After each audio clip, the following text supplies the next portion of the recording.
muy prolífico, tiene más de 70 papers publicados, libros, y además de todo eso, fue mi maestro, por lo cual para mí es un gran privilegio que esté hoy acá, así que le damos la bienvenida. Doctor, ¿cómo anda? Muy bien, María, muchas gracias. Voy a compartir mi screen, ¿cómo se llama? Pantalla. Espero que lo vean bien en este momento. Déjenme cambiar un poco de...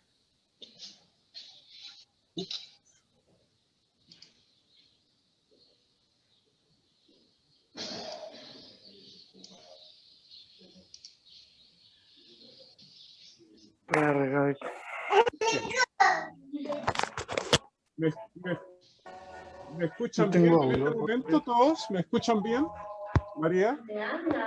Sí, un poco bajo, doctor. Ok, voy a acercarme al microscopio, no al microscopio, en este caso me voy a acercar al micrófono un poco más. Bueno, me corresponde a discutir con ustedes esclerosis focal y segmentaria en el post-trasplante. Y sin entrar en complicaciones, les quiero decir que la mayoría de los diagnósticos en patología se basan en la microscopía de luz y no en una enfermedad, sino más bien en el patrón morfológico. De modo que ustedes van a tener enfermedad por cambio mínimo, esclerosis focal y segmentaria, nefropatía, etcétera, etcétera, etcétera. No necesito decirles más que a ustedes. Sin embargo, todas estas lesiones o patrones de daño no nos dicen nada sobre la etiopatogenia o por último, cómo tratar al paciente. Ustedes hoy en día no se conformarían, los clínicos, con que los patólogos le digan este paciente tiene una nefropatía membranosa. Ahora ustedes quieren saber cuál es el antígeno, que es el blanco de la autoinmunidad. Y aquí ustedes tienen las que actualmente se sabe. ¿Por qué es importante esto? Es importante el antígeno porque eventualmente vamos a tener, ojalá, terapias específicas para interrumpir la autoinmunidad. Ya existen esbozos de esto para el sistema de células T, la inmunidad de células T, donde uno puede inducir, digamos, un cierto grado de tolerancia a través de las células reguladoras de la inmunidad. De modo que va a ser importante no sencillamente inmunosuprimir al paciente en forma global, sino inmunosuprimirlo en forma específica para el antígeno que representa el blanco de esa autoinmunidad. Ustedes tampoco estarían conformes si un patólogo le dice esto es una nefropatía crescéntica o focal y necrotizante, puesto que ustedes quieren saber si es por anticuerpos contra la membrana basal, por complejo inmune o pauci-inmune, para seguir la serología. E incluso tenemos serología para muchos de los anticuerpos que existen en la circulación, en la nefropatía membranosa, que ustedes pueden seguir, y desde luego también para la enfermedad por autoanticuerpos contra la membrana basal o en el caso de los anticuerpos ANCA.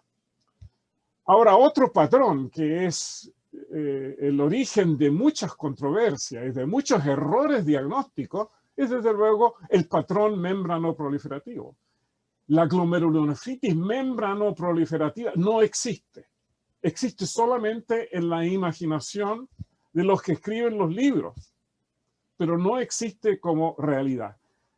Lo que hay que hacer con ese patrón es buscar si es una enfermedad por complejo inmune, ver si es una paraproteína la que está causando el patrón membranoproliferativo, ver si es una alteración de la vía alternativa del complemento que lleva al patrón membranoproliferativo, o si es una angiopatía trombótica que a medida que se va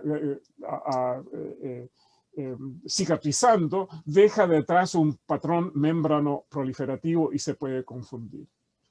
De modo que no es de esperar en forma distinta La glomerulosclerosis focal y segmentaria como tal no existe. No existe como enfermedad y por consiguiente yo les sugiero no usar esa palabra, ese término sin un adjetivo, sin una clarificación qué forma de esclerosis focal y segmentaria estamos viviendo. Aquí ustedes tienen un ejemplo clásico de una esclerosis focal y segmentaria. Es focal porque no todos los glomérulos están afectados, es segmentaria porque ustedes la ven aquí, es segmentaria, tiene ionización, tiene adherencia al ovillo, en fin, es una esclerosis focal y segmentaria el patrón. Esto no quiere decir que la paciente tiene una enfermedad bien definida a través de este patrón. El patrón no dice más que hay una insuficiencia podocitaria, aquí un déficit podocitario que lleva a esta cicatrización. El daño es del podocito, una célula clave en la función y en la estructura del glomérulo. Y por consiguiente, cuando el daño es de la pared capilar, es a nivel del podocito, la expresión de esa insuficiencia podocitaria, de esa falla podocitaria va a ser proteinuria. Por otro lado, cuando el daño es al lado del endotelio, el endotelio reacciona con una inflamación o, si la lesión es más letal, con una trombosis intravascular, una angiopatía trombótica. Por consiguiente, hoy vamos a referirnos al daño podocitario, a la insuficiencia podocitaria. Este es el podocito, una célula muy altamente diferenciada que ha perdido la capacidad de multiplicarse, por lo menos en el adulto, y por consiguiente con unas especializaciones, pero muy, muy importantes. Y por consiguiente, cuando hay proteinuria, no es más que una manifestación funcional de la insuficiencia o del fallo podocitario. Ese fallo puede ser súbito y difuso, dando el síndrome nefrótico, o esa falla e insuficiencia puede ser lentamente progresiva, como en las formas secundarias de esclerosis focal y segmentaria, con una proteinuria lentamente progresiva, si ustedes quieren. De modo que hay que diferenciar mucho la parte clínica. De modo que cuando ustedes vean un síndrome nefrótico de hecho derecho, ustedes pueden esperar un daño difuso de los podocitos. De ahí el concepto de la podocitopatía. Esta podocitopatía, cuando es difusa, va a presentarse con el síndrome nefrótico. De súbita instalación, cuando la patogenia es súbita en aparición. Ahora, este daño difuso puede ser adquirido, como en el caso de la enfermedad por cambio mínimo, la esclerosis focal y segmentaria primaria o idiopática con daño difuso podocitario, la nefropatía membranosa, el infolding glomerulopathy, que no sé cómo lo traducen ustedes al español, y desde luego la glomerulosclerosis colapsante, si ustedes quieren, en su fase activa. Todos estos se caracterizan por un daño difuso del podocito adquirido en la mayoría de los casos. Desde luego hay condiciones genéticas que van a favorecer uno u otro de estos patrones morfológicos. Ahora, cuando el daño es difuso, pero causa genética, el paciente se va a presentar en forma bastante temprana, digamos, o muy luego, después del nacimiento, con un síndrome nefrótico completo. Daño difuso podocitario, falla difusa podocitaria. Ahora, cuando el daño focal, entonces alguien tiene abierto el micrófono, ¿no? Que hay ruidos de cocina. Perdón. Cuando el daño es focal y no afecta a todos los glomérulos y no afecta a todas las células podocitarias, la presentación va a ser con una proteinuria en rango no nefrótico. Y ese daño puede ser adquirido, como lo es en el caso de la esclerosis focal y segmentaria adaptativa o secundaria a obesidad o a reflujo o a lo que sea. En la diabetes hay una podocitopatía lentamente progresiva, tal como fallan todas las células en diabetes. En cualquier enfermedad primaria glomerular que lleva a cierto grado de insuficiencia o vascular o intersticial, ustedes van a tener adaptaciones que llevan al fallo lento y progresivo focal de los podocitos y por consiguiente una proteinuria lentamente progresiva. También hay daño focal que es genético y muchas de las enfermedades genéticas no se presentan con un daño difuso al comienzo como las que están en esta otra ventanita, sino que se presentan en forma lentamente progresiva, son incrementales y son age-dependent, vale decir que son dependiendo de la edad. Y esclerosis focal y segmentaria familiar es clásica, una lesión autosómica dominante, en que hay varios genes de luego que están identificados. Pero hay muchos que no son familiares, y no son familiares porque son recesivos, y por consiguiente son enfermedades monogenéticas recesivas que afectan el podocito, muchas veces en forma lenta a través del tiempo, y por consiguiente una proteinuria lentamente progresiva.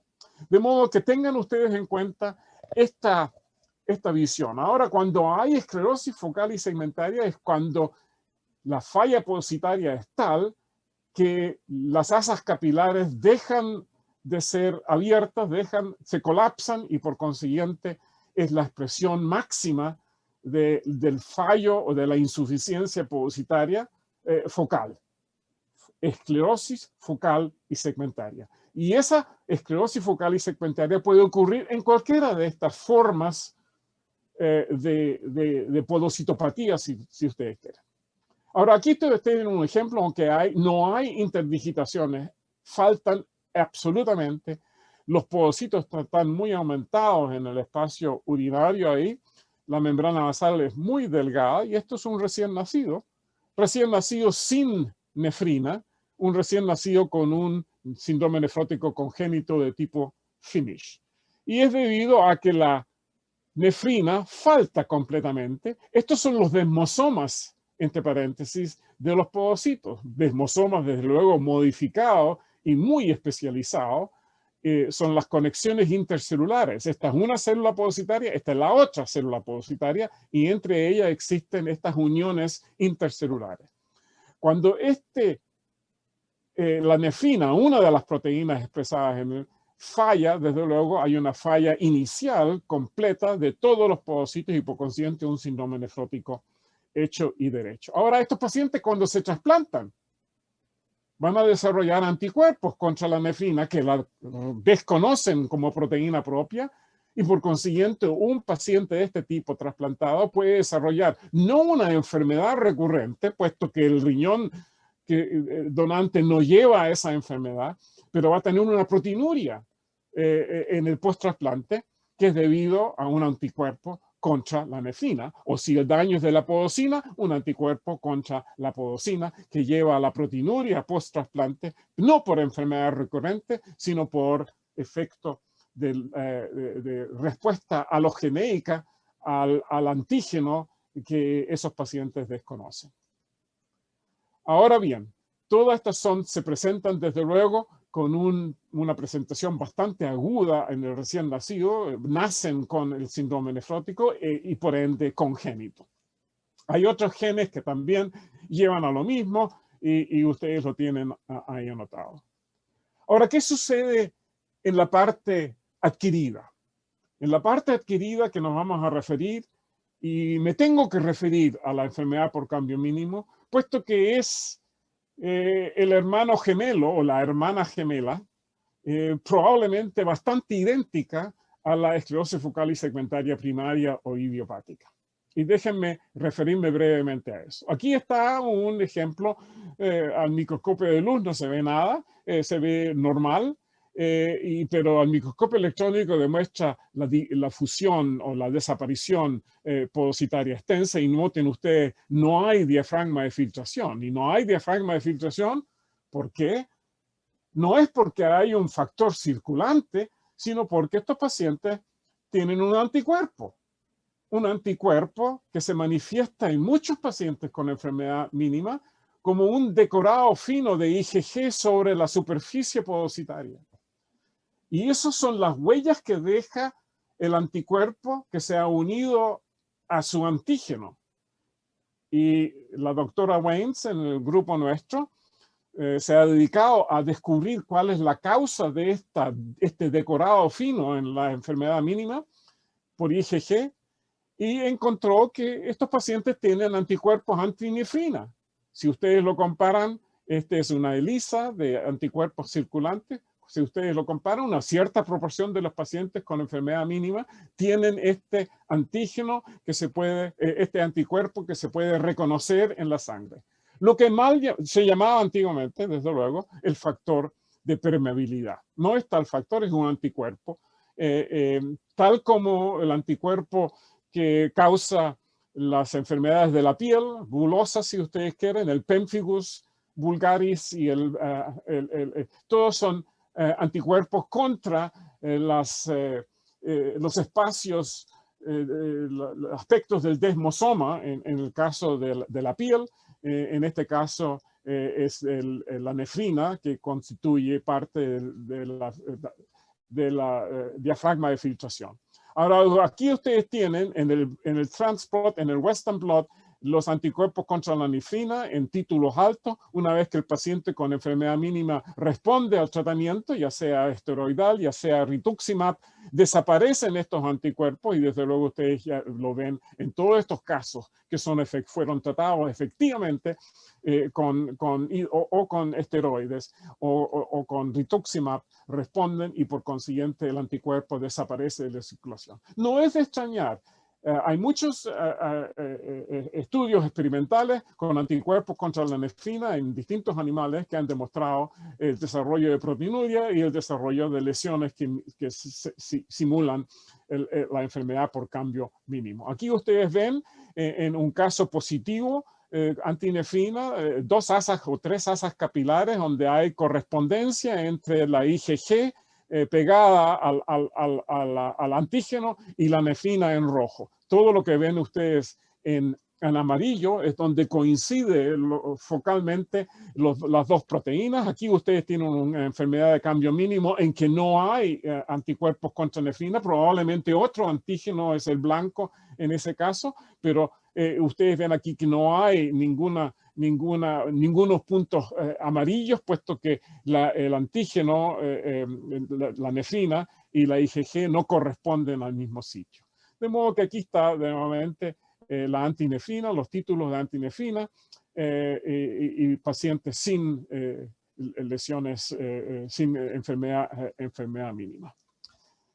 De modo que la enfermedad por cambio mínimo es una enfermedad autoinmunitaria limitada, tal como lo es la membranosa, si ustedes quieren, o tal como lo es el hipertiroidismo por causa de anticuerpos, o el TTP adquirido por otro autoanticuerpo que reconoce una enzima. En este caso, el anticuerpo reconoce un antígeno localizado en el diafragma de filtración. Y como el diafragma de filtración tiene muchos antígenos, esperamos que también en el futuro vamos a descubrir otros autoanticuerpos contra otros antígenos expresados a ese nivel, tal como lo hemos hecho para la nefropatía membranosa.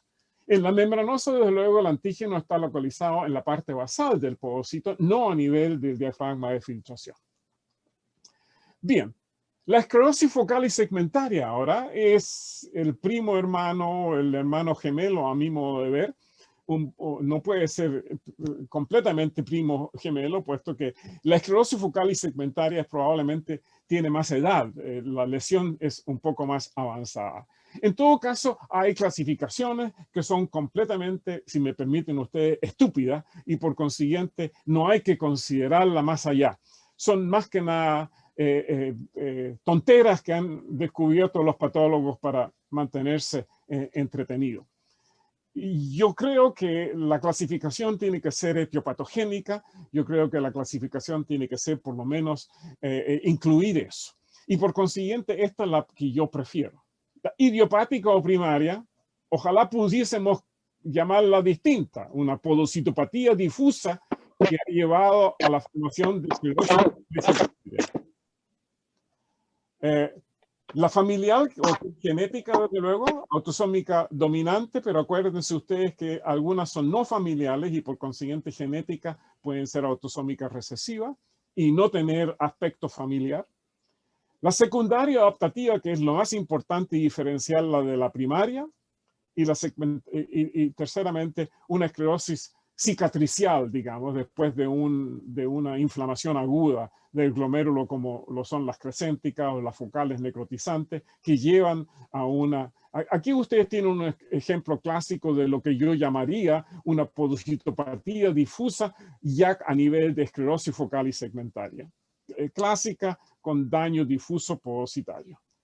Ahora, yo creo que la enfermedad de cambio mínimo es un estadio precoz, inicial de la podocitopatía. Cuando hay lesiones de esclerosis focal y segmentaria con daño difuso, generalmente esto es porque el tiempo ha pasado sin tratamiento y por consiguiente la insuficiencia podocitaria se ha manifestado no solamente con el síndrome nefrótico, funcionalmente, sino ahora también morfológicamente con lesiones de colapso capilar y obsolescencia de los capilares. Es ya la forma irreversible, si ustedes quieren, de la podocitopatía. En el cambio mínimo, la mayoría de los glomérulos se van a recuperar si uno termina la causa. En todo caso, el factor de permeabilidad no es cualquiera de estas que se han publicado, sino que yo les sugiero que por lo menos en una buena proporción de estos pacientes, el factor de permeabilidad no es más que un autoanticuerpo. Ahora, en la familiar, la esclerosis focal es igual. La esclerosis focal va a ser el mismo patrón, que no les sirve para diferenciarlo. Pero en este caso, cuando tenemos una esclerosis focal segmentaria debido al fallo de actinina, ustedes van a ver preservación de los podocitos en muchas de las asas glomerulares. Claro, va a haber daño focal podocitario, desde luego. Estos pacientes cursan con una proteinuria lentamente progresiva a través de 20, 30, 40 años y cuando llegan a la insuficiencia renal, desde luego la podocitopatía va a ser más extensa. Aquí ustedes tienen esta esclerosis focal y segmentaria, no se diferencia de las otras formas en ninguna forma que uno pueda verlo.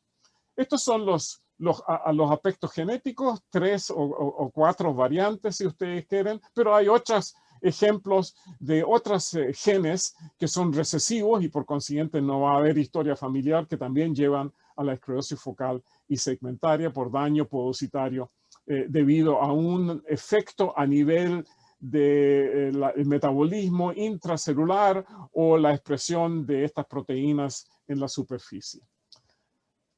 Bien, la tercera forma que es importante diferenciar de la primaria es desde luego la adaptativa, y aquí ustedes tienen un ejemplo, esclerosis focal y segmentaria asociada a la obesidad. Noten ustedes perfectamente bien preservados los podocitos en los glomérulos que están intactos. De modo que si ustedes van a examinar al microscopio electrónico esta región con esclerosis, van a encontrar una podocitopatía bastante difusa. Lo que hay que elegir es un glomérulo que está intacto o más o menos intacto, fuera de estar hipertrofiado este glomérulo. Si ustedes examinan este glomérulo a nivel de microscopio electrónico, van a encontrar preservación de los podocitos. De modo que esto no es una podocitopatía difusa, es una podocitopatía muy focal debido a la hiperextensión, digamos, de la superficie podocitaria debido a las adaptaciones morfológicas, en este caso secundarias a la obesidad y a la hiperfiltración. La genesia unilateral, esclerosis focal y segmentaria, nuevamente preservación de los podocitos en gran medida. Y la lista de formas secundarias de esclerosis es interminable. Cualquier enfermedad que tiene daño continuo y persistente va eventualmente a desarrollar esclerosis focal y segmentaria, ya sea una nefropatía por IgA, ya sea una membranosa, eventualmente va a tener una esclerosis focal global y esclerosis focal y segmentaria.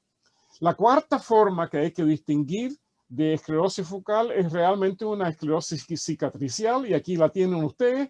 Tiene más bien colágeno de cicatrización que no se tiñe con el PAS tan intensamente como la membrana basal colapsada acá, de modo que este colágeno de tipo 3 y de tipo 1 cicatricial resulta de una inflamación aguda, una necrotizante o crescéntica que cuando mejora o cicatriza lleva a este tipo de esclerosis cicatricial focal y segmentaria, que no hay que confundirla con las otras formas y porque tiene un tratamiento completamente distinto. En este caso, ustedes tienen que buscar si el paciente tiene un ANCA o una IgA o cualquier lesión o cualquier enfermedad que lleve a una glomerulitis en un pasado reciente.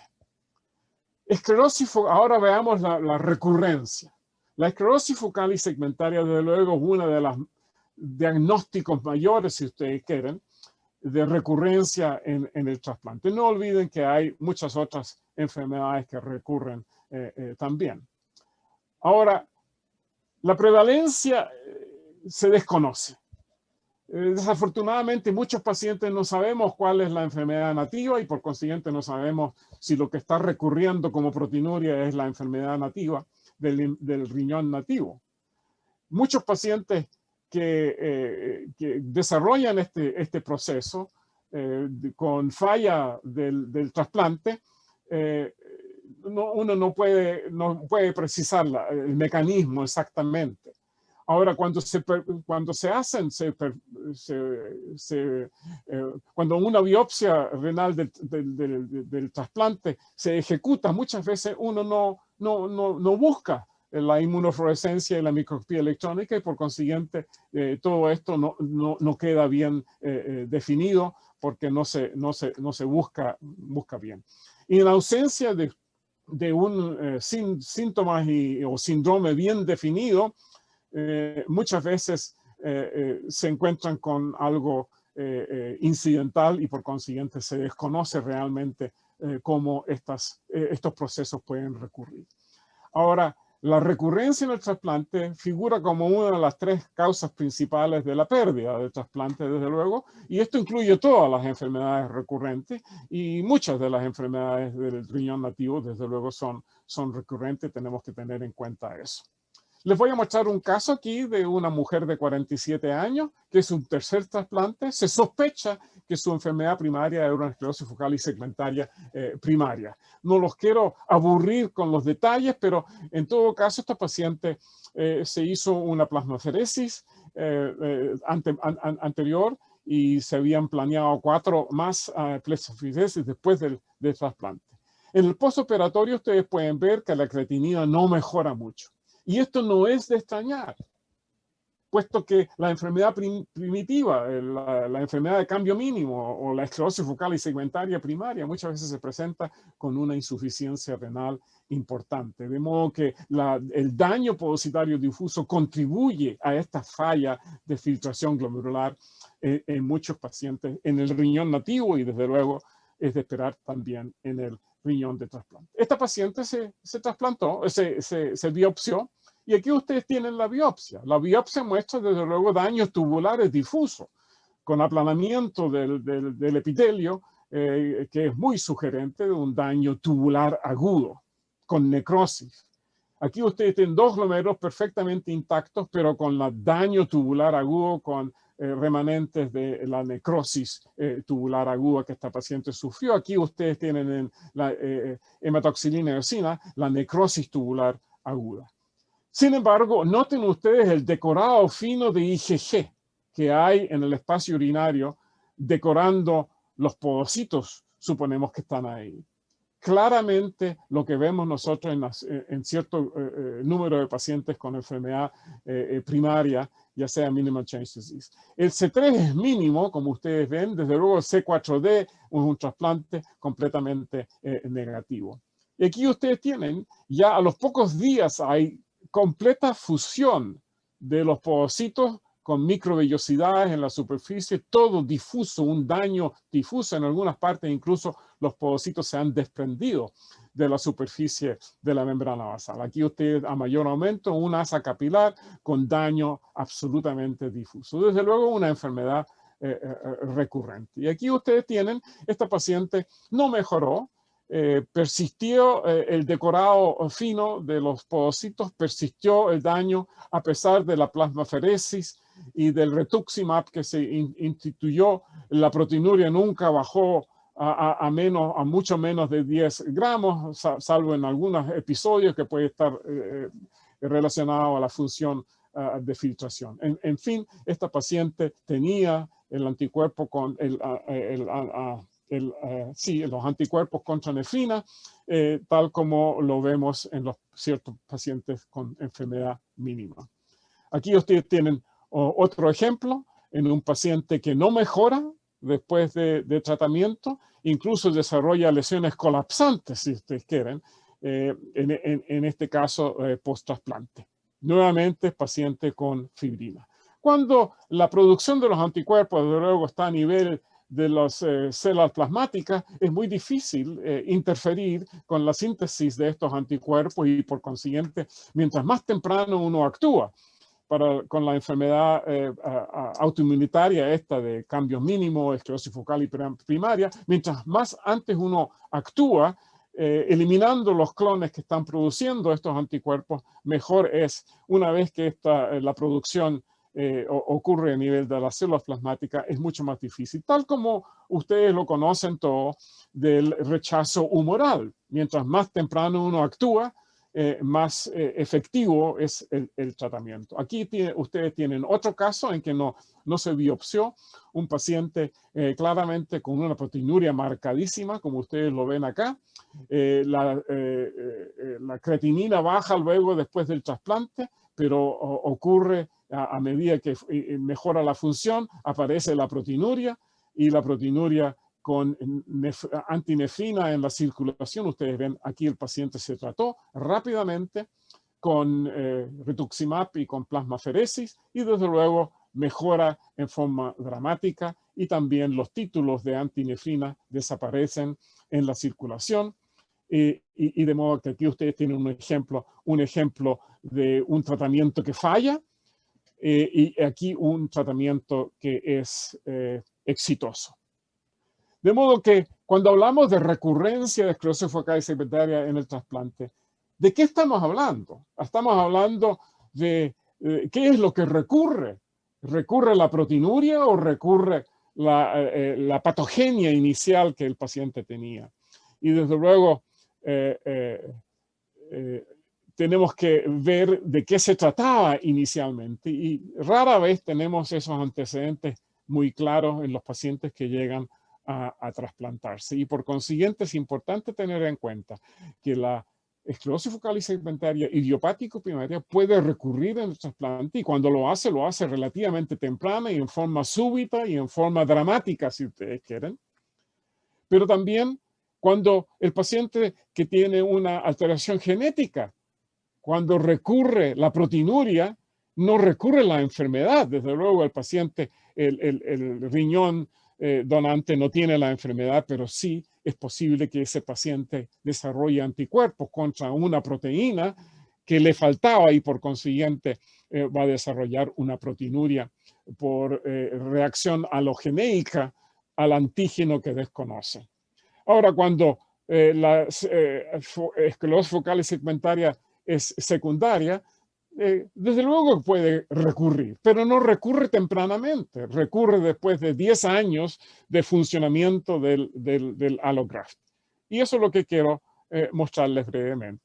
Aquí ustedes tienen un paciente que desarrolla esclerosis focal y segmentaria, ya se las voy a mostrar, después de 15 años después del trasplante. Desde luego, en el intertanto, el paciente se ha hecho diabético, y aquí ustedes ven algunas lesiones mesangiales, una diabetes inicial, y desde luego esclerosis global, glomérulos grandes, ensanchados, con daño vascular, y desde luego estos pacientes eventualmente desarrollan esclerosis focal y segmentaria. Y ahí la tienen ustedes, indistinguible de la lesión primaria. Sin embargo, este paciente, si ustedes estudian este glomérulo o un glomérulo bien mantenido, los fagocitos van a estar bastante bien preservados, como lo demuestra esta foto. Aquí, esta es una esclerosis focal y segmentaria adaptativa, y no podemos decir que recurre en el trasplante. No, se origina en el trasplante por las condiciones propias del trasplante, que son adaptativas en muchas veces. Ahora es interesante otros casos que les quiero mostrar acá. Y este caso tiene que ver con un paciente que recibe un trasplante. El recipiente es un hombre de una masa corporal significativa y recibe un trasplante de una persona menudita, pequeña, con una masa corporal muy inferior al de este paciente. Y ustedes ya pueden ver a dónde voy con esto. Este paciente desarrolla proteinuria masiva, pero no inicial, sino que dentro de las primeras 2 o 3 semanas, progresiva. Eventualmente la biopsia aquí demuestra la corteza bastante bien preservada. Aquí un glomérulo bastante normal, pero ciertos glomérulos tienen ya tip lesions, lo que llaman tip lesions, lo inicial de la esclerosis focal y segmentaria, pero esta no es una lesión primaria, esta es secundaria a las adaptaciones. Aquí ustedes tienen las células espumosas a este nivel de una esclerosis focal y segmentaria. Estos son 11 semanas después del trasplante. Ya hay esclerosis focal y segmentaria, pero secundaria, no primaria. Y aquí ustedes tienen la inmunofluorescencia completamente negativa. Y aquí ustedes tienen, sí hay daño focal, desde luego, de los podocitos.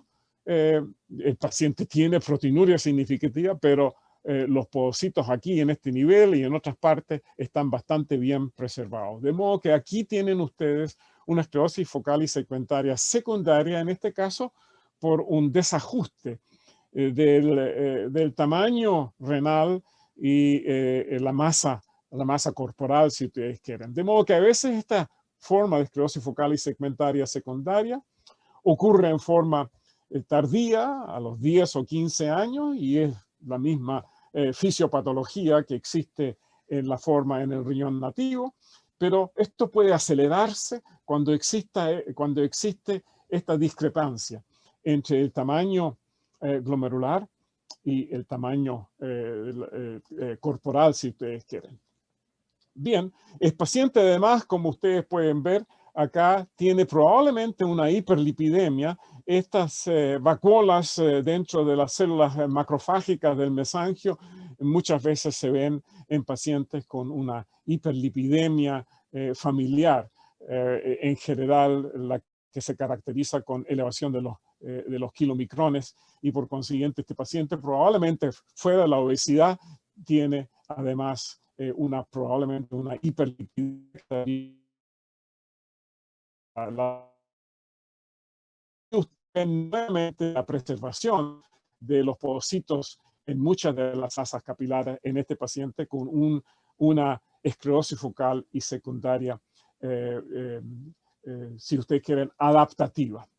De modo que esta es adaptativa, pero en forma rápida, digamos una adaptativa rápidamente progresiva en este caso, por la diferencia entre la masa corporal y la masa renal. Y aquí tenemos otro ejemplo de otra forma de podocitopatía. Esta paciente es de origen africano, como ustedes pueden ver. Tuvo un trasplante 8 años antes y se presenta, después de 8 años de una función bastante bien preservada, se presenta con un aumento de la creatinina progresiva y con una proteinuria de 26 gramos. Ahora, buscando todo esto, ustedes van a ver, este paciente tiene un daño bastante avanzado en este momento. Glomérulos bastante bien mantenidos, pero noten ustedes aquí alguna prominencia de las células epiteliales. Y aquí una lesión colapsante clásica, con vacuolización de los podocitos, con las vacuolas de reabsorción proteica y el daño difuso podocitario. De modo, este paciente recibió, desde luego, un trasplante de un pariente. Déjenme saltar todo esto es normal. La esclerosis focal y segmentaria es con relativa mantención de los podocitos en muchas de las asas, lo que es característico de esta forma. Pero otras áreas de los glomérulos tienen un daño difuso bastante extenso de los podocitos. Se pesquisó que este paciente, el donante, era heterocigoto para 2 alteraciones de la ApoL1, un paciente, un donante africano, desde luego, y se recurrió a esta enfermedad, si ustedes quieren, en el trasplante, pero probablemente debido al defecto en el riñón donado y no necesariamente en el recipiente. Y aquí ustedes tienen algunos estudios iniciales, estos son antiguos, yo tengo que revisar esto porque hay estudios más recientes en que uno puede demostrar que el riesgo de falla del trasplante va con el riñón, si ustedes quieren, del donante y no con el riñón o del recipiente, si ustedes quieren. De modo que esta es una vulnerabilidad en el riñón de los pacientes con ancestros africanos, especialmente los portadores homocigóticos o heterocigóticos compuestos de estas variantes de la APOL1. De modo que cuando hablamos de lesiones recurrentes en el trasplante, ¿qué tenemos que preguntarnos en primer lugar? ¿Qué es lo que está recurriendo? Si es la proteinuria o la enfermedad de base, la patogenia de la enfermedad de base. La proteinuria puede recurrir en muchos pacientes lentamente por cualquier motivo y por consiguiente hay que precisar exactamente de lo que uno está hablando. Y más importante que otra cosa es precisar si el paciente en su riñón inicial tuvo una lesión idiopática, una podocitopatía difusa idiopática o una lesión secundaria o por último una lesión familiar. Y todos estos son aspectos que son importantes de considerar cuando uno ve un paciente con proteinuria en el post-trasplante y especialmente cuando uno ve esclerosis focal y segmentaria. De modo que en resumen, la incidencia está descrita en distintas formas. Yo no quiero aburrirlos con estos detalles, puesto que es muy relativo y puesto que muchas veces no se distingue una forma, los trabajos no distinguen, no diferencian entre las distintas formas de esclerosis focal y segmentaria. Es importante y sería ideal de tener pesquisas genéticas en estos pacientes antes de ser trasplantados para ver de qué se trata. ¿Se trata de una lesión genética o una enfermedad de tipo genético o se trata de una enfermedad de tipo adquirido? Es importante reconocer que los mal llamados factores circulantes de permeabilidad, que a mi modo de ver las cosas en este momento son autoanticuerpos contra elementos de la diafragma de filtración del podocito. Nosotros hemos demostrado esto para la nefrina. Es posible que hayan otros autoanticuerpos en otros pacientes con enfermedad mínima o con enfermedad difusa podocitaria con esclerosis focal y segmentaria que tengan anticuerpos circulantes, estén dirigidos a otros antígenos también de esta zona tan crítica para la función del podocito. La proteinuria debería buscarse a diario en los pacientes post-trasplantados en que se sospecha una recurrencia y desde luego después periódicamente, puesto que si bien la mayoría de los pacientes con enfermedad recurrente de esclerosis focal y segmentaria primaria se van a manifestar en los primeros días o semanas del trasplante, es posible que en algunas situaciones esto dure o demore un poco más y se presenten un poco más tardíamente. De modo que es importante buscar esto. Yo creo que en el futuro vamos a tener esta herramienta del ELISA para estos anticuerpos, pero tal como sucede en la nefropatía membranosa, van a haber otros antígenos que se van a descubrir que van a ser el blanco de estas enfermedades. Ahora el tratamiento lo van a discutir, lo van a escuchar más adelante. De modo que esto es lo que yo tengo que aportar para este foro educacional. Muchas gracias. Doctor, muchas gracias por la genial conferencia, muy claro y didáctico, como siempre. Para todos la audiencia ansiosa que está mandando preguntas sin parar por el chat, les quiero decir que vamos a escuchar a la doctora Imperiali ahora y después vamos a hacer todas las preguntas al final. ¿Puede ser? Vamos entonces inmediatamente a presentar a la doctora Nora Imperiali. Ella es médica del Servicio de Nefrología del Hospital Italiano de Buenos Aires y es la jefa del Servicio de Trasplante Renal. Así que le damos la bienvenida, ya es una conocida por todos, la mayoría de la audiencia, así que Nora, muchas gracias por aceptar la invitación y te escuchamos. Bueno, buenas tardes, muchísimas gracias por la invitación. Para mí es un honor. Y bueno, vamos a tratar de hablar de la terapéutica de la esclerosis focal segmentaria en el receptor de trasplante renal. Realmente para el trasplantólogo es un gran desafío trasplantar pacientes con la llamada esclerosis focal segmentaria primaria, dado que son enfermedades con una alta tasa de recurrencia, entre 40 y 50% y en ocasiones más, que claramente disminuyen la sobrevida del injerto renal. Digamos, cuando los pacientes recidivan la esclerosis focal segmentaria tienen claramente una menor sobrevida del injerto, cosa que no ocurre cuando la esclerosis focal segmentaria no recidiva.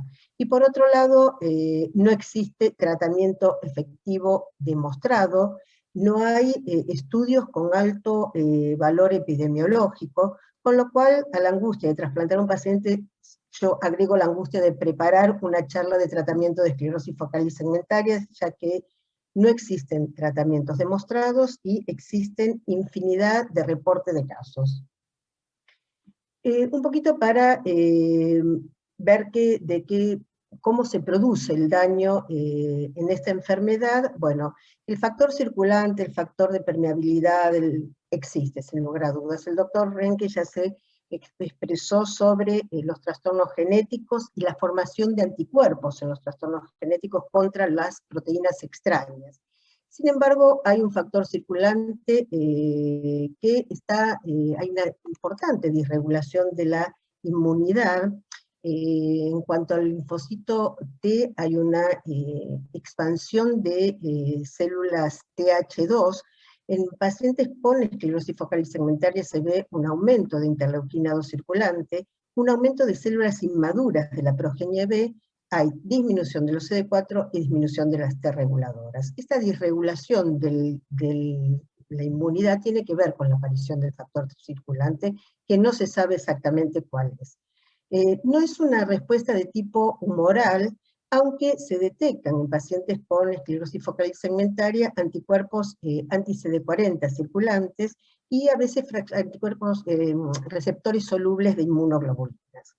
El target es el podocito. En el podocito el podocito expresa receptor STOL, y esta expresión de receptor STOL y esta activación de la inmunidad innata cuando existe una lesión lleva a expresión de moléculas de coestimulación como el B7, expresión de CD40 y expresión de receptores de TNF, que vamos a ver un poquito más adelante que en base a estas cuestiones que aparecen se proponen estrategias terapéuticas. Bueno, yo voy a hablar un poquito de cuál es el tratamiento de la recidiva y si hay que hacer prevención de la recidiva en el tratamiento. Bueno, el doctor ya habló extensamente de lo que es el podocito. El podocito es una célula altamente diferenciada, activa.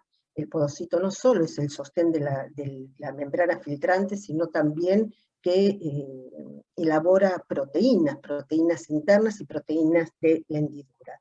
La función del podocito depende de mantener intacta su citoarquitectura. Cuando esto falla, se produce lesión y se produce proteína. Como ya mostró también el doctor, el podocito tiene un cuerpo donde hay filamentos de actina.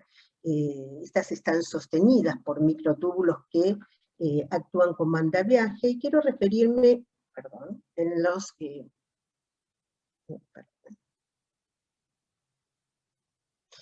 filamentos de actina que están adheridos por una proteína de unión llamada sinaptopodina, que después vamos a ver qué implica. El podocito tiene una membrana de anclaje a la membrana basal glomerular, que también es el target de muchas injurias que sufren. Y también tiene membrana de anclaje a la hendidura. Cuando hay una injuria se alteran las señales intracelulares, tiene señales de calcio, tiene señales GTPasa, Hay alteración de la adhesión de la membrana basal glomerular, disrupción del diafragma de la hendidura, reorganización de la actina, pérdida de polaridad, y se produce la proteinuria y la falla renal. Dicho esto, podríamos decir que las terapéuticas que se proponen para la esclerosis focal y segmentaria que recurren al trasplante, podemos decir que hay terapias de remoción, drogas inmunosupresoras, anticuerpos monoclonales, galactosa. No me voy a referir a la inhibición del RAS y la restricción de la dieta, o sea, las medidas de mantenimiento. Vamos a comenzar con las terapias de remoción. Si bien están propuestas inmunoabsorción, esto teniendo en cuenta que quizás el factor circulante se asocia a una inmunoglobulina, y esta puede ser absorbida por membranas tipo la proteína A del estafilococo u otro tipo de membranas. Hay escasos trabajos que demuestran buenos resultados con inmunoabsorción. También hay trabajos que hablan de la féresis de LDL. Se postula que en el síndrome nefrótico habría un factor lipofílico que produce, es patogénico para la membrana basal del podocito. De todas maneras, la terapia que se usa es la plasmaféresis. La plasmaféresis, que debe ser iniciada precozmente al diagnóstico de la recidiva, o puede instaurarse en forma preventiva, antes de que la recidiva ocurra. Se hacen con recambios de 1,5 a 2 volúmenes plasmáticos, depende de la superficie corporal del paciente. Se reemplaza con albúmina, salvo que estemos en periodos posoperatorios inmediatos, que quizás conviene agregar algo de plasma para aportar factores de coagulación. Hay esquemas en días continuos, esquemas en días alternos, y la duración es variable. Puede ser de 10 plasmaféresis, 5 plasmaféresis, hasta 200, hasta 9 meses con plasmaféresis. Hay pacientes que se hacen dependientes de la plasmaféresis. Bueno, el factor circulante, la racionalidad de utilizar plasmaféresis o medidas de remoción es el factor circulante, digamos. Esta es una fotografía donde se ve que ocurre con el podocito cuando es expuesto a una recidiva de la esclerosis focal segmentaria, y como luego del tratamiento con plasmaféresis se reconstituye el podocito. Hay otros reportes interesantes, como por ejemplo un riñón que falla en un paciente con una recidiva de esclerosis focal y segmentaria, que se implanta en otro paciente y desaparece la proteinuria que aparece en los recién nacidos de madres portadoras de esclerosis focal y segmentaria con proteinuria. O sea que el factor circulante existe, no se sabe exactamente qué es, cuál es, pero existe. Hay numerosos trabajos que hablan de la plasmaféresis, y yo quiero mostrar este review sistemático en el que se incluyen 423 pacientes, con un número de plasmaféresis variable entre 1 a 200. No es un tratamiento aislado, la plasmaféresis se acompañó en un 99% de pacientes que recibieron corticoides, 10% de los pacientes recibieron rituximab, y en este paciente se observa que hay una remisión del 74%, en ciertos casos completa y en otros casos parcial. Lógicamente, la evolución cuando hay recidiva hacia la enfermedad renal crónica es elevada. Cuando ellos ven qué pasa con los pacientes que tuvieron remisión que los que no tuvieron, vieron que la proteinuria al momento de la recidiva, la magnitud de la proteinuria era un predictor de no respuesta. El tiempo más alejado de la recidiva en días también, digamos, son en general recidivas muy precoces. El tiempo más alejado en días también es un factor predictivo, y bueno, como decía, la insuficiencia renal. Cuando ellos hacen el análisis multivariado para ver cuáles son los factores que inciden en la remisión, aparte, bueno, del sexo, este es un dato que yo quiero remarcar, es la precocidad en el tratamiento. Cuando el tratamiento se instala tempranamente, tiene muchas más posibilidades de remisión que de no remitir. Este es otro review donde se analizan 147 pacientes. La remisión es alrededor del 50-70%. Yo no veo la parte superior de la pantalla, no sé cómo.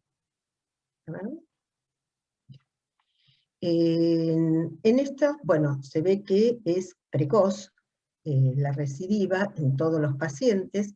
No fueron tratamientos solos con plasmaféresis, sino que se acompañó en casos de ciclofosfamida, en otros casos de altas dosis de ciclosporina, en otros casos con rituximab. Quería hablar un poquito de la racionalidad del uso de la plasmaféresis preventiva aislada o con otras medicaciones. Cuando uno piensa en la alta tasa de recidiva, el difícil diagnóstico de la misma, todas las recomendaciones hablan de la medición de la proteinuria temprana en el trasplante. El riñón trasplantado frecuentemente tiene proteinuria, es muy difícil evaluar la proteinuria precoz, es un riñón sometido a la injuria de la isquemia, a la injuria de la reperfusión. Entonces es difícil el diagnóstico. El diagnóstico anatomopatológico puede ser retardado para que aparezca el foco de esclerosis que ponga el sello. Pueden pasar muchos días y uno puede retrasar el tratamiento. Y en todos los trabajos muestran el beneficio en instaurar el tratamiento precozmente para lograr la remisión. En cuanto al uso preventivo de la plasmaféresis, hay trabajos que muestran resultados negativos. Este es un trabajo interesante, pero son, como ven, muy poquitos pacientes, 10 pacientes con alto riesgo de recurrencia. Es muy importante establecer el riesgo de recurrencia que tiene el paciente, dado por las características de la enfermedad en su riñón nativo. El tiempo de evolución hacia la enfermedad renal son factores fundamentales. La recurrencia en un trasplante previo cataloga al paciente como de alto riesgo.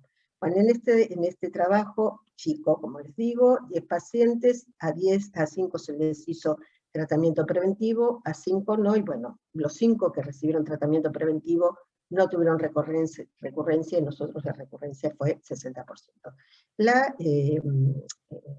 Es débil toda la evidencia, sin embargo, en muchos algoritmos propuestos se propone hacer en pacientes de alto riesgo tratamientos preventivos. Indudablemente, cuando uno trata precozmente con plasmaféresis, la sobrevida del riñón trasplantado mejora. Esta es una sobrevida en un grupo control. Esta es la sobrevida de pacientes que recibieron plasmaféresis precozmente, y esta es la sobrevida de pacientes que no recibieron plasmaféresis o no fueron tratados. Entonces podemos decir como primera conclusión que es aconsejable el uso de plasmaféresis como tratamiento de la recidiva, que es aconsejable la asociación con otras medidas terapéuticas para favorecer la remisión del cuadro, y que no hay evidencia suficiente que demuestre el beneficio del uso preventivo de plasmaféresis en forma aislada o acompañada con otras drogas inmunosupresoras. Sin embargo, el difícil diagnóstico y la necesidad de instaurar un tratamiento precoz habría que considerar este tratamiento preventivo. Nos referimos a las terapias de remoción, vamos a referirnos a las drogas inmunosupresoras, como los inhibidores de calcineurinas, alquilantes y demás. Estudios viejos con azatioprima o estudios más recientes con micofenolato arrojan resultados disímiles. La ciclofosfamida es una droga que se usó durante mucho tiempo. Cuando uno analiza también son casos aislados, reporte de casos, qué pasa con el tratamiento con ciclofosfamida en general, es asociado a plasmaféresis. En este trabajo está asociado a pulsos de metilprednisolona. Se usa en general ciclofosfamida 2 miligramos kilo día en por lo menos 2 veces.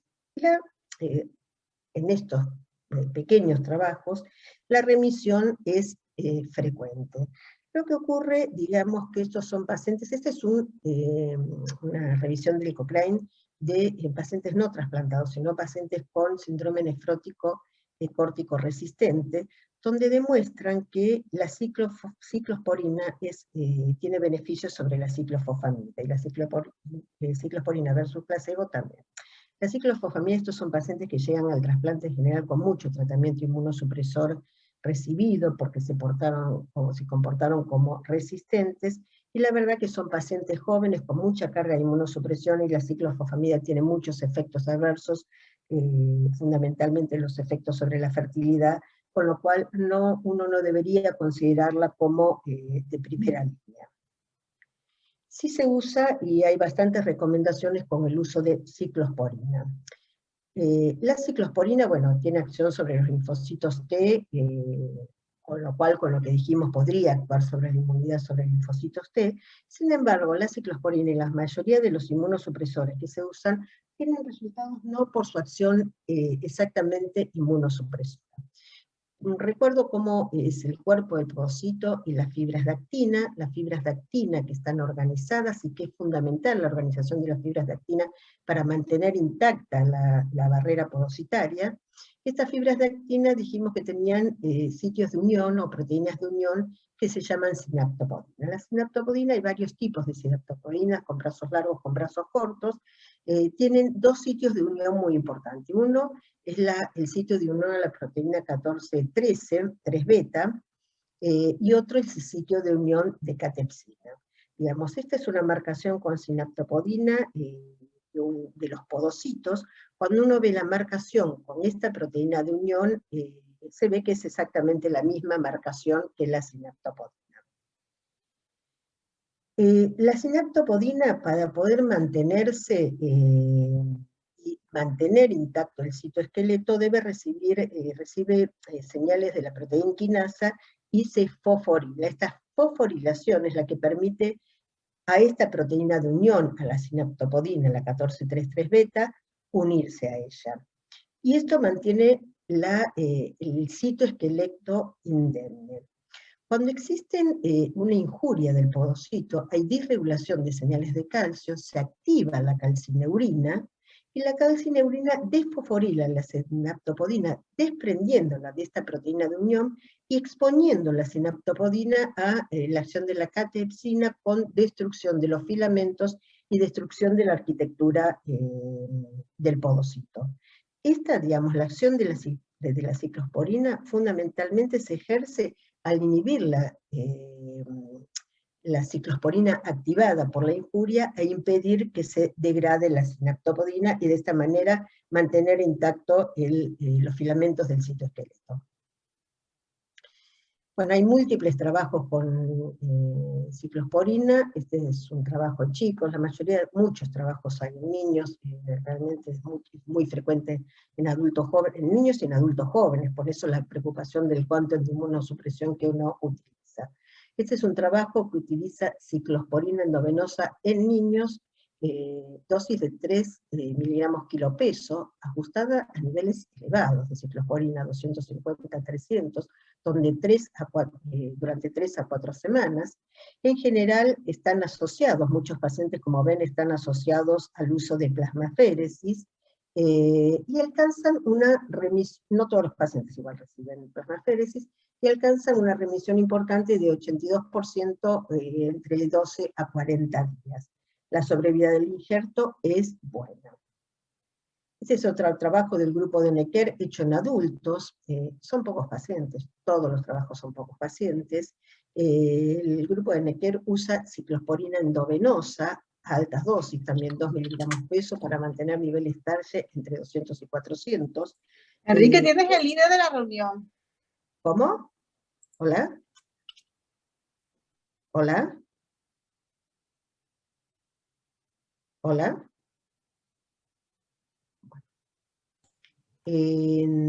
Este trabajo asocia a la ciclosporina endovenosa durante 14 días plasmaféresis 3 veces por semana, durante 3 semanas, y luego va haciendo una disminución progresiva de la plasmaféresis hasta 9 meses. En realidad, cuando uno instala plasmaféresis y logra una remisión, a veces es aconsejable ir reduciendo progresivamente el número de plasmaféresis.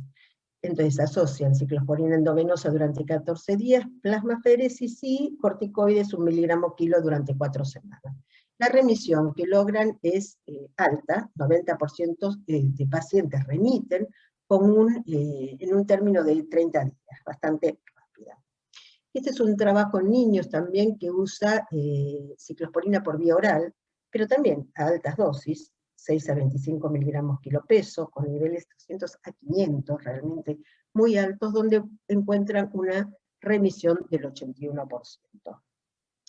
Entonces, como segunda conclusión podemos decir que entre los inmunosupresores de uso más frecuente, la ciclosporina parece ser efectiva. Sin embargo, las altas dosis requeridas con la probabilidad de aparición de efectos adversos secundarios a la droga pueden limitar el uso. Y el uso de ciclofosfamina en la recurrencia es poco frecuente. No sería aconsejable su uso como droga de primera línea también por los efectos adversos de la droga. Otro grupo de drogas que se usan en el tratamiento son los anticuerpos monoclonales. Entre ellos, el anti-CD20, el rituximab, como anticuerpo más utilizado. Se usaron también, hay reportes de rituximab, pocos reportes, muy anecdóticos, y sí hay varios reportes de rituximab con una dosis de 300 miligramos metro cuadrado, que es la dosis convencional. Digamos, el target habitual del rituximab es el CD20. Sin embargo, el CD20 no está expresado en los podocitos. Acá hay una tinción con CD20 que es negativa, esta es una tinción de control con sinaptopodina, donde se ve que es positiva en el podocito, y una tinción en un nódulo linfático que marca CD20 positivo. O sea, el podocito no expresa CD20.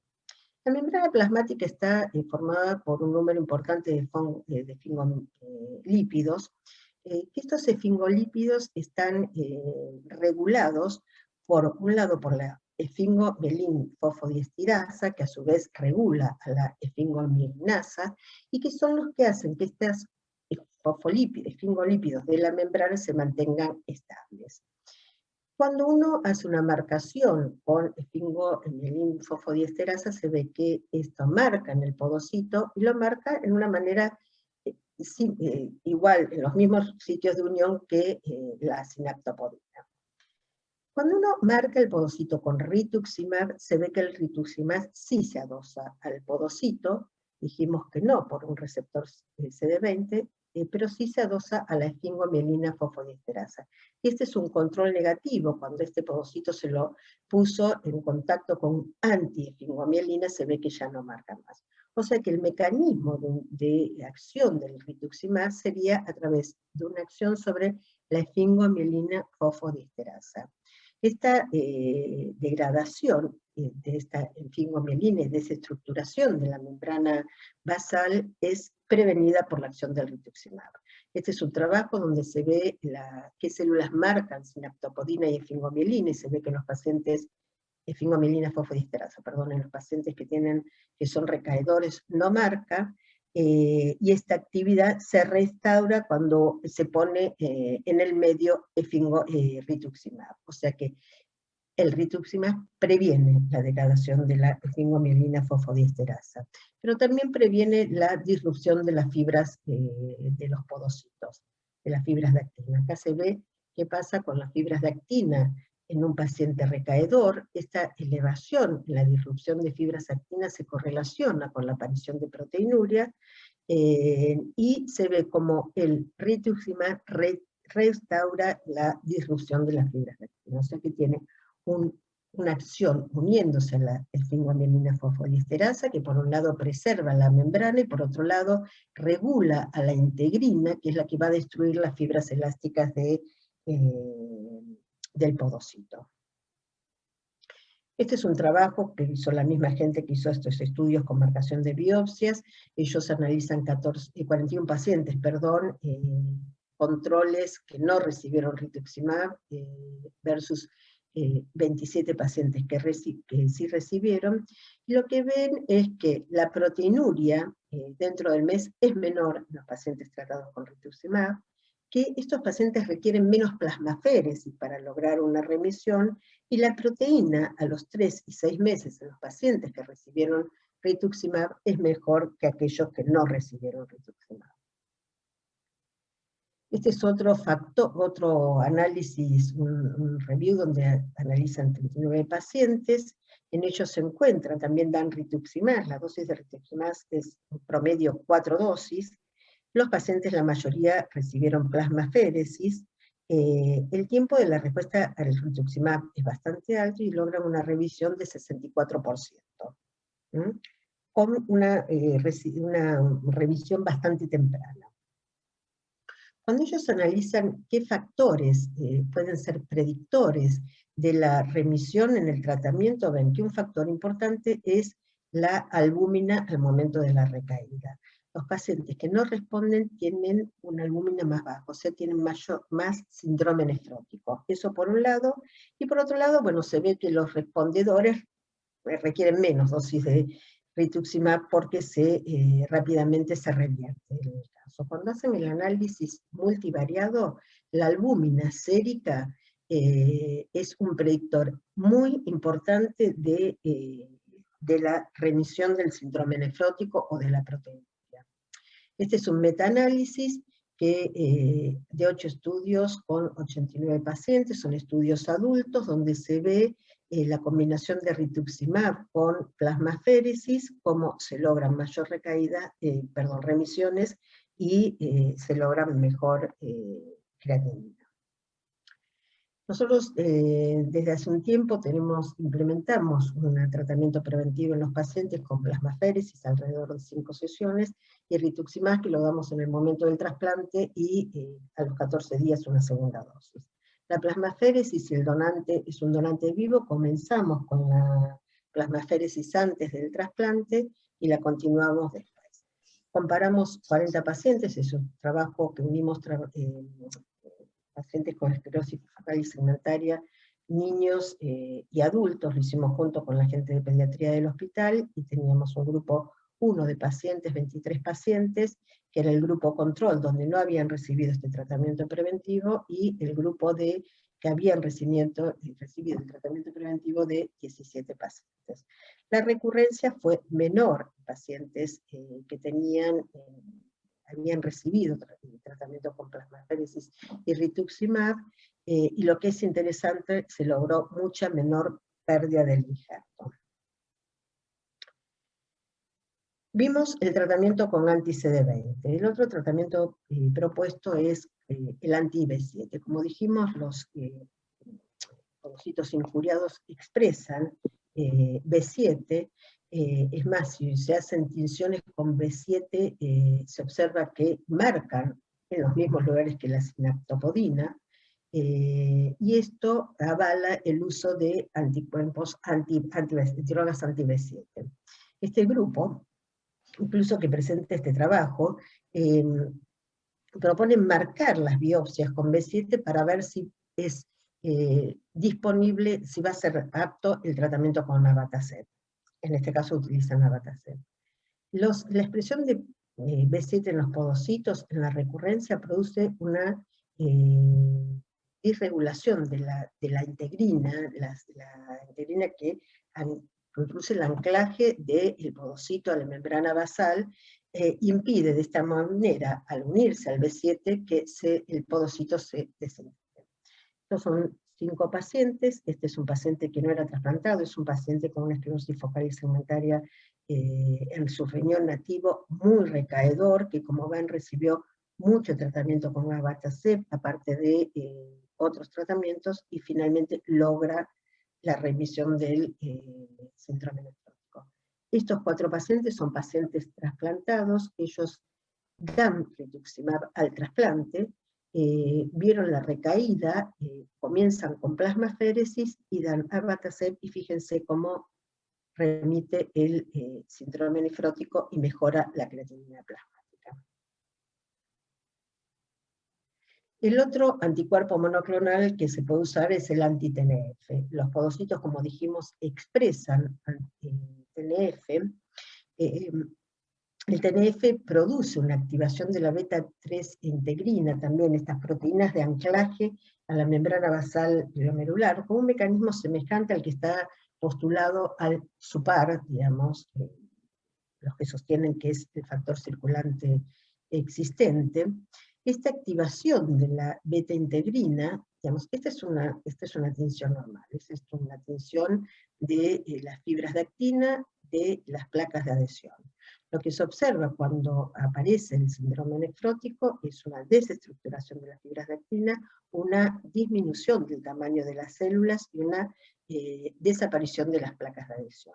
se ve que con el tratamiento anti-TNF, que es de manera dosis dependiente, progresivamente se va logrando la restitución de las fibras de actina y de las células adyacentes.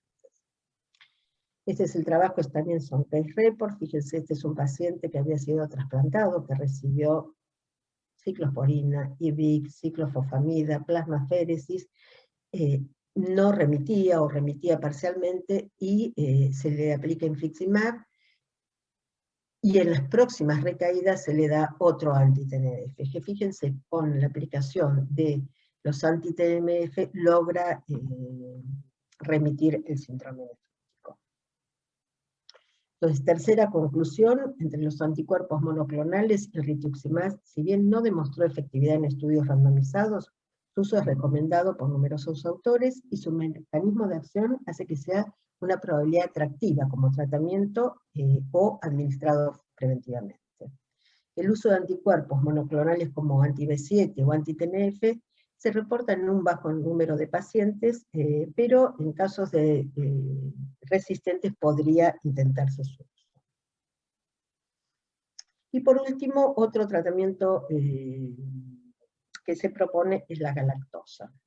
El factor famoso de permeabilidad tendría un sitio de unión a la galactosa del glicocáliz que activa señales de transducción en el podocito, y el tratamiento con galactosa bloquearía estos sitios de unión impidiendo la interacción.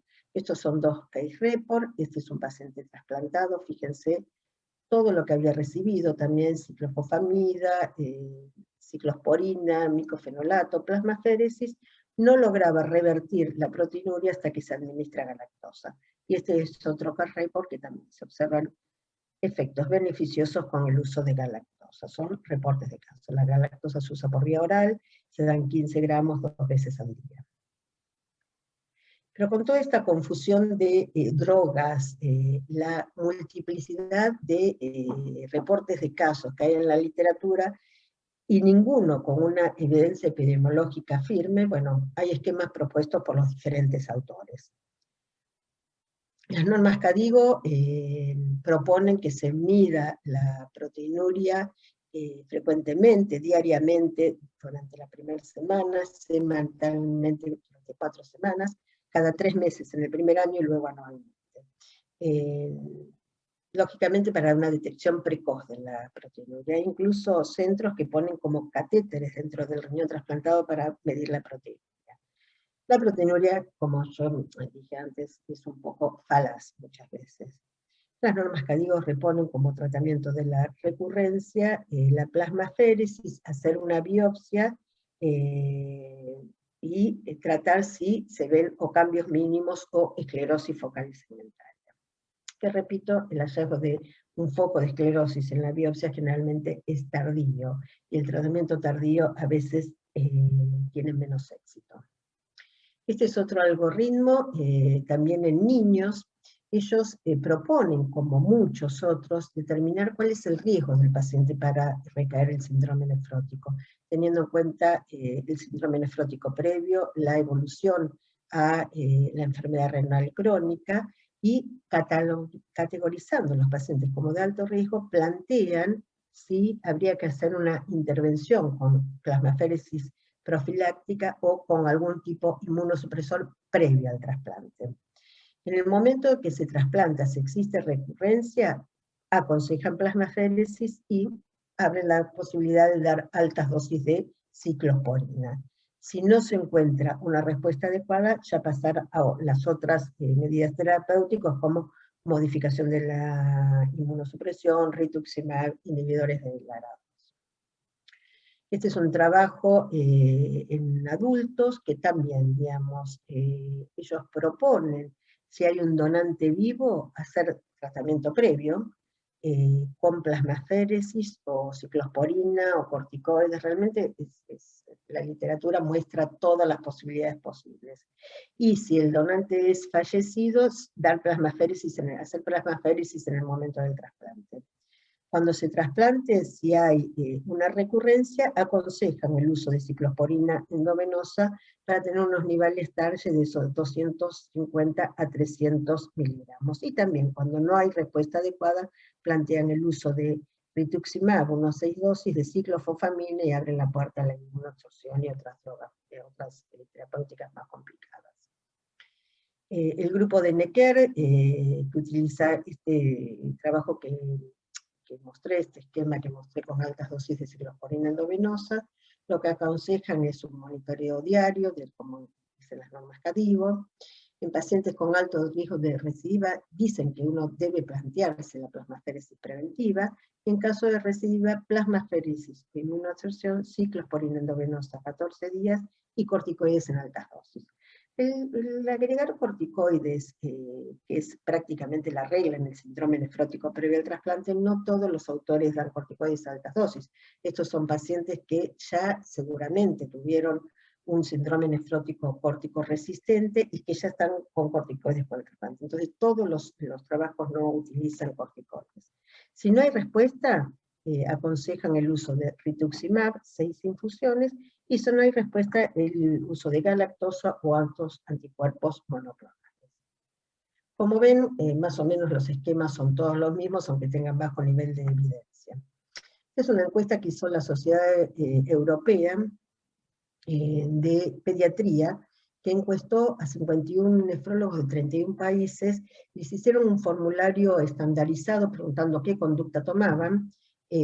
Reportaron 807 pacientes con esclerosis focal segmentaria, reportaron que tuvieron una recurrencia de la enfermedad del 30%. Acá están los datos que se obtuvieron de esas encuestas. Tenían una alta tasa de donantes vivos.